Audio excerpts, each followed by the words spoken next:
mandatory but voluntarily participate sa CBS. Voluntary siya. So, hindi siya mandatory na piliton ka o you need to. Same as national ID card. But so not curious, kayo considering the impact ba may kasignifikan ang CBS, particularly the provision sa mga support services at sa mga ayuda sa gobyerno na wala siya yung mandatory na. That's a good question. Thank you very much. You know what? Ang CBMS is a targeted siya. That's why siya na-appoint sa atod ng government nga mandatory or required. For example, ako, hindi ko gusto maakon ng mga personal data, mga data sa regarding to my house, devolve ko.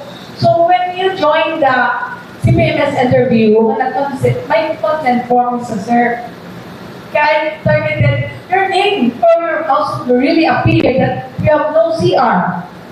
That you are drinking water from the sapa or ano kanina sa mga hindi na sea. Or ang imo, wala na internet.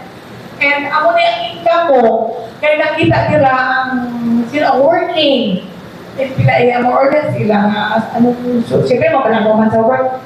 Hindi na so this is a targeted survey. That's why nga wala man siya in mandatory. Every time we get CBMS data, we are asking for the consent of the household head or the respondent.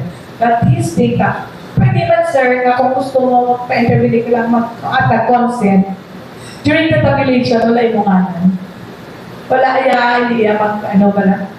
Sa statistics, i-out ka lang to, parang araman ka nga part of the statistics as a whole, pero individually, hindi siya makita. But pwede anonymous them or will make you qualify sa...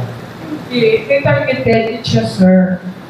So, why siyang name A, name B, or in preparation sa 2027. Kaya you mentioned mo the recording na mag-join para kung gusto nila qualify, they take the opportunity sa 2027. It is safe to suggest director na regardless kung pigado pa mo for purposes sa pagbato sa kayo.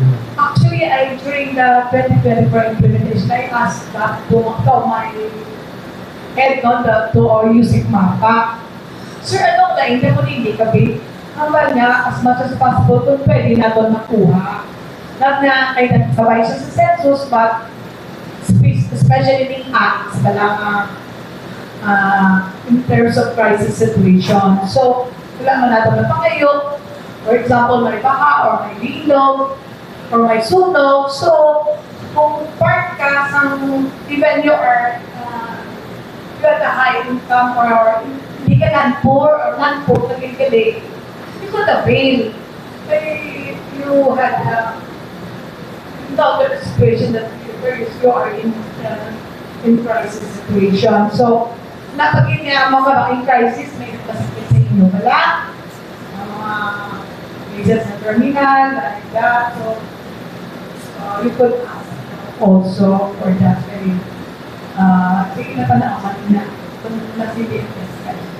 Another director, hindi ako importante yung CBMS. Na-explain na naman sa mga target households na ang muli importante yung CBMS. Kung hindi ka mag-avail, hindi ka mag-avail sa Ang magaling na sir, and during the contact of 2024, may mga roadshow kami, may press conference, mga kami in health. Pero siguro, why did ma-reach out ang mga supposed to be reach out na amugin ang kami kung makapanood and awareness. So, I am encouraging also all barangay captains. Kahit lang palang may punong-puno sa barangay or barangay day, pwede ninyo, kahit pa magpapagin na anong disaster in the barangay day. Balita ko mga programa nila, mga resolution pass, mga accomplishments sa barangay, officials, pero I encourage ko sa mga pinipili wherein there is a General Assembly na ang campaign for this activity for the forthcoming 2027. Kaya kami sa sir, before this event will be launched, nagka-convene regional coordinating body for the region. then provincial coordinating body for the CPMS, at may ano man siya, municipal. So, ang department heads ni membering isang coordinating body or board for the particular LGU and sila man actually mga end users natin. Kaya na certain municipality, although the host for the keeping of the CBMS data is the Municipal Planning Development Office, pero may mga rules nila for data privacy. Na-train naman ang DPO officer nila kung ano lang dapat i-share nila sa event with them makuha na department head sa LGU. So, proportionality goes with this na kung ang mga yun lang siya, pwede ko pa kayo numbers ang households sa mga barangay, na wala sang toilet. Pero syempre, paano mo mabuligan si Mama Kapito or those 7? So, wala na kaya mo kung ano lang ang need ka.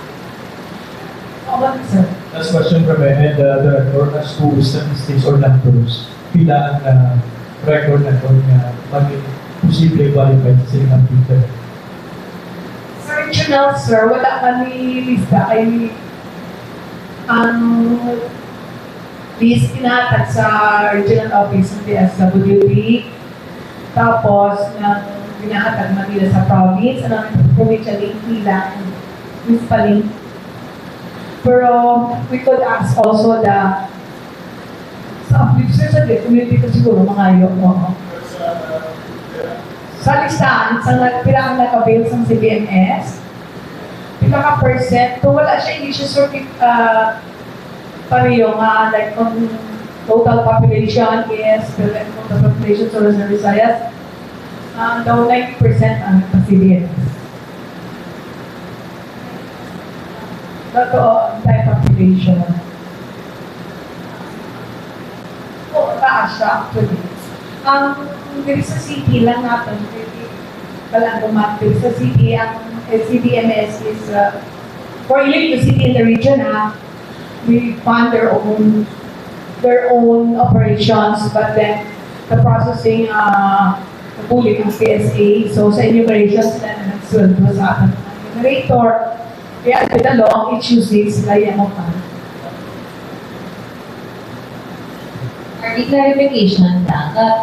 May certain threshold ka mo. For example, ako na po yung income sa bilog na family, mo na consider na poor or near poor for the CPMS na survey niyo, RD. For income, we have 30,801 for Western Visayas income threshold. So, at a family of 5, kung magtubo ka na dira, in terms of income, you're poor. Plus, the multi-poverty indicators na makuha namin sa Pilipinas.